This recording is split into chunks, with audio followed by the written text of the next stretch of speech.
Hello? Alo, kote ou, mwen depanse mta pou sou gali a, mwen pa ou, ke lese pa de yo ye. Mwen pa dwe entre direktman, mwen mta ptan lore lem pou mtante. So mwen le ou la pou mkonnen, eske tout bagay nan plas ou jan nou te pale a? Pa gen moun nan kara, se ou sol ki la? Oui, ou met veni, pa gen moun la non? Ok, mwen kote ou la, se de yo ye, map veni, ok. Ok, map ten.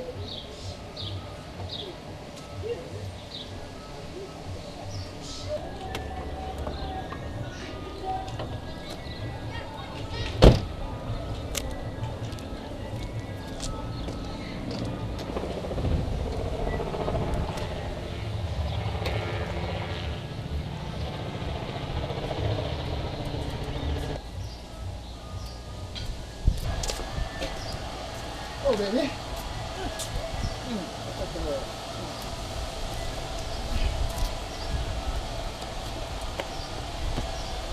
Chérie ou belle, oui? Yes. Mwen meti kom sa, li fò bien anke. E pou men mte mette paske m konen ou tap remel. Oh, merci. Ya. Ah, So gen? ben, si mdou sa mgen, on va blokon. Sa mwen pou mpe pa kolon. Kon pa kolon di nou bagay deja. Men sak pas.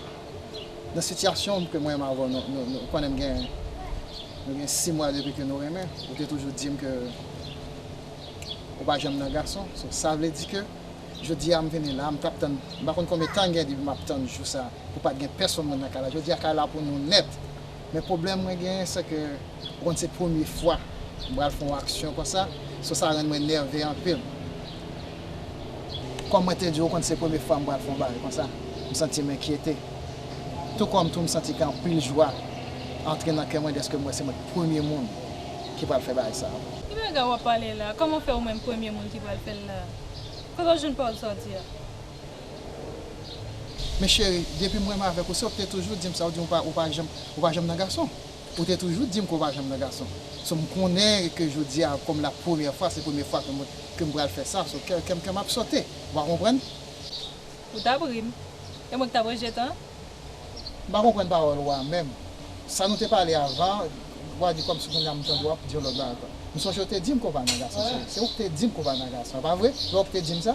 Ou pte toujou di ou pa nan gason? Men mte nan fam? Merde! Cadeau parole, monsieur. Ki sa? Ou fèm sezi?